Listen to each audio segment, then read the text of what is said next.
Millions died in China from a lethal bioweapon that got out of the Wuhan lab. And then this disease caused by the bioweapon that came out of the Wuhan lab came to the West. Well, where are the millions of dead people? Where are they? Why are they having to manipulate the figures to produce deaths allegedly from COVID-19 if they've got a bioweapon flying around? And so we have a lethal virus inverted. The virus does not exist. This is the way you work it out. Invert everything. We're doing this to protect you. Invert it. We are destroying the world economy so that all the things we say we're protecting you from are going to happen in a vast tidal wave of happenings, events, and consequences. That is how these psychopaths work. They invert everything. I've been misrepresented in the mainstream media. I mean, you'd expect that. I mean, so what? But I've also been misrepresented in significant parts of the alternative media, as it calls itself.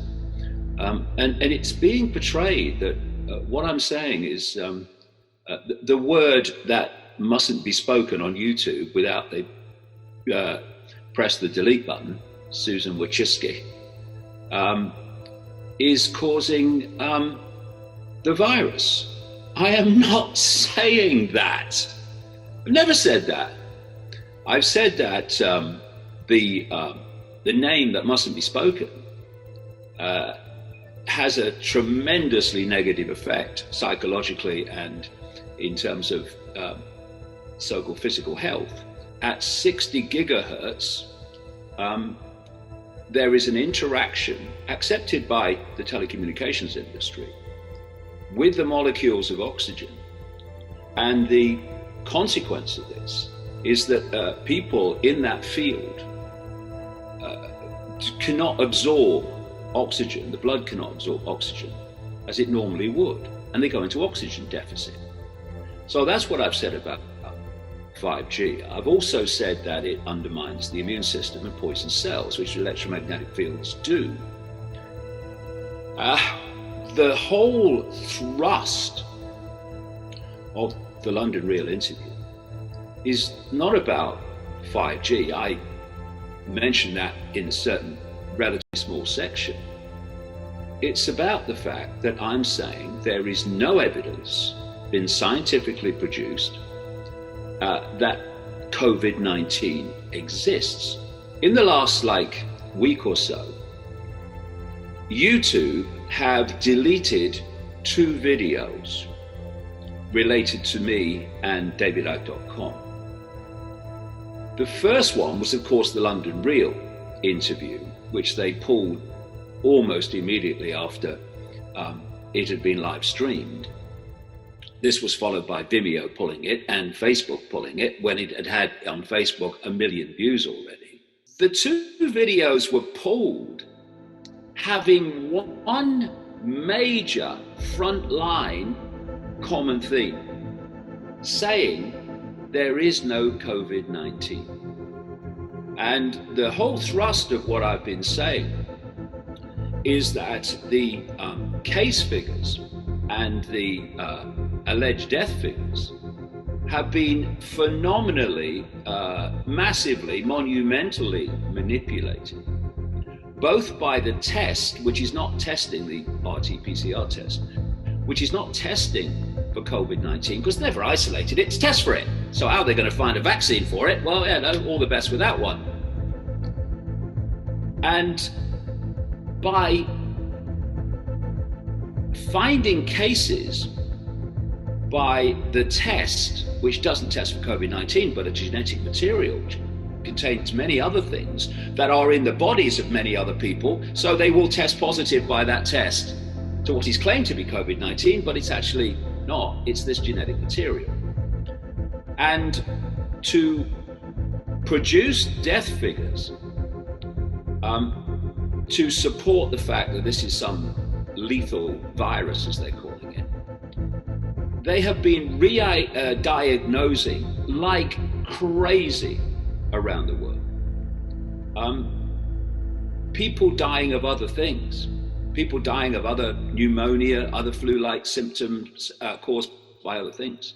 And they've been designating them COVID-19 deaths. What is happening is the medical profession has been told that if anyone comes to hospital or if anyone's kind of ill, then they have to be tested for COVID-19. Actually not this genetic material, which vast numbers of people have in their body anyway. And then they test positive, a lot of them do. And then if they die, it goes down as a COVID-19 death.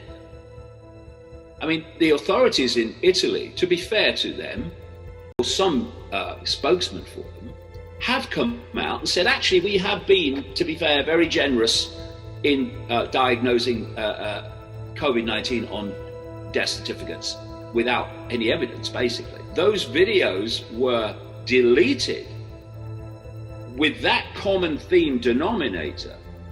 That is what they don't want you to know and realize, because then the whole house of cards starts to fall. The Chinese started out, when people got ill,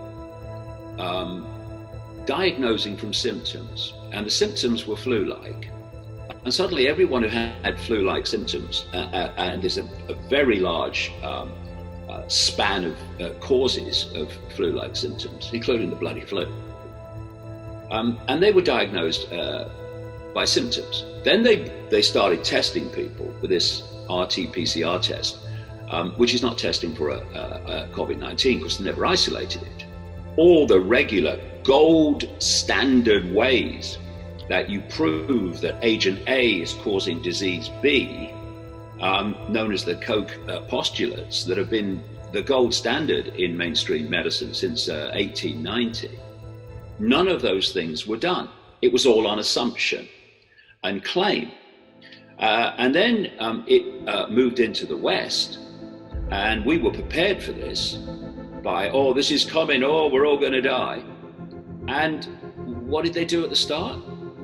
They started diagnosing COVID-19 on symptoms. This nurse is describing how doctors are not coming to the nursing home anymore, how the old people in the home are being designated COVID-19 without any test. Not that tests would matter much because they're not testing for COVID-19, but you get the picture. No test, no confirmation, just they're designating them COVID-19. And when they're designated that, the doctors stop coming.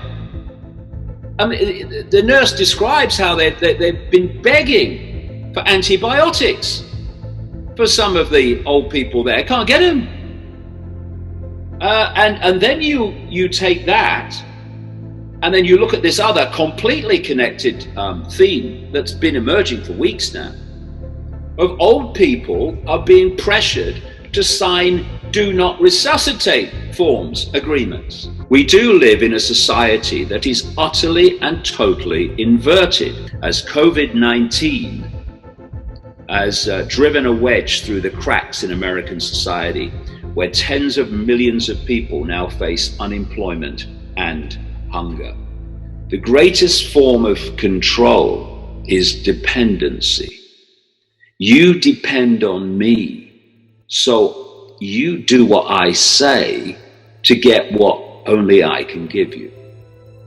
And this is where we are now heading.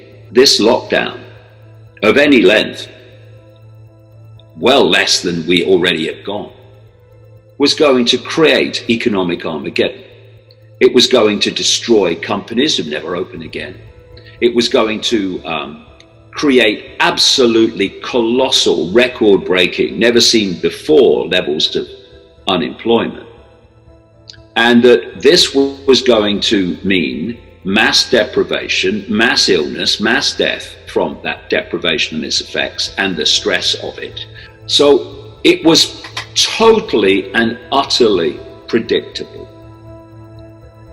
And as I said in that first interview, and as I've been saying in the books for all these decades, the plan has always been to create this Hunger Games Society structure